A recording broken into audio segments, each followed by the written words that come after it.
Robert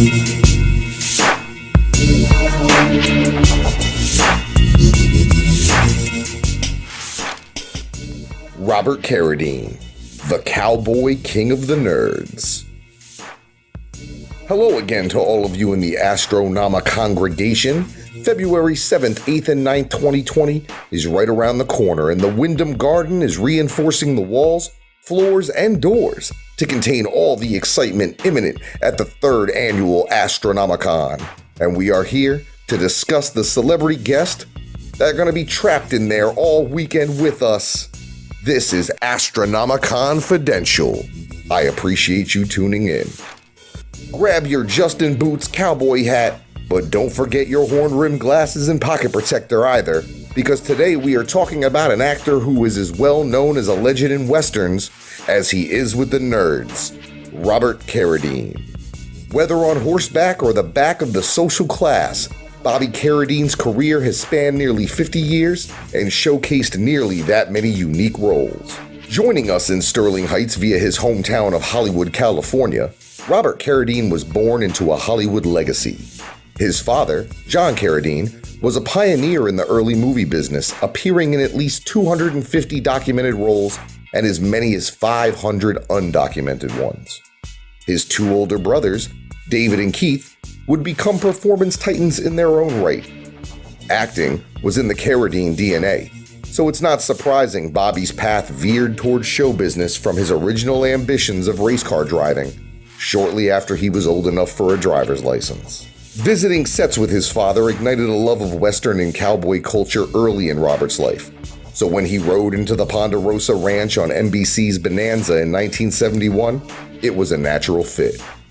In 1972, Robert and his father appeared on Brother David's hit show Kung Fu, marking one of many on-screen family reunions to come. Robert's big screen debut came alongside the Duke, John Wayne, in 1972's The Cowboy, later reprising his role of Slim on the 1974 television series of the same name. 1975 found him participating in the greatest feud of American history on the made-for-TV epic The Hatfields and the McCoys. As the Western genre waned in the late 1970s, Robert spread into other areas of film, including the then-rising horror genre. Massacre at Central High in 1976, and being eaten by a killer whale in the 1977 Jaws clone Orca would spark a horror interest that would be found to mark his entire career. In 1980, Robert returned to theatrical westerns in The Long Riders, a Western epic that featured 4 sets of real-life acting brothers, including his own Keith and David. This role and the culmination of his 26 years of Western excellence led him to be awarded 1998's Golden Boot Award for his significant contributions to Western television and films. In 1984, Bobby would audition for the role that would springboard his name, face, and distinct laughter into the pop culture lexicon, that of Lambda Lambda Lambda fraternity member Louis Skolnick in Revenge of the Nerds. The raunchy college comedy, full of themes that would be too taboo in 2020, was a theatrical hit in the grand tradition of films like Animal House and Porky's. After returning nearly 5 times on its original $8 million budget, it enjoyed long life in the popular home video rental market and spawned 3 sequels over the next decade. The final pair of those, executive produced by Robert, made him the official keeper of the nerd legacy. An eclectic mix of roles on TV followed his 1984 success, allowing him to continue to show a diverse array of different characters in an industry known for unfortunate typecasting following such a popular project. Spots in The Twilight Zone, as Aladdin in fairy tale theater, and even as an action hero in 1987's Number One with a Bullet, opposite action icon Billy D. Williams. Robert would also make a return to cinematic horror in the early 1990s, portraying 2 terrifying roles in '93. One is Bryant Brown in Stephen King's The Tommyknockers miniseries, and the other is a serial killer gas station attendant in Body Bags, a compilation film with cameos from genre superstars Sam Raimi and Wes Craven. A pair of big-budget John Carpenter flicks followed with 1996's Escape from LA and Ghost of Mars in 2001. He continues to appear in genre roles to this day, including the planned 2020 Scream Test. In 2001, Robert joined the cast of the hugely successful Disney Channel teen sitcom Lizzie McGuire as Sam McGuire, Lizzie's dad.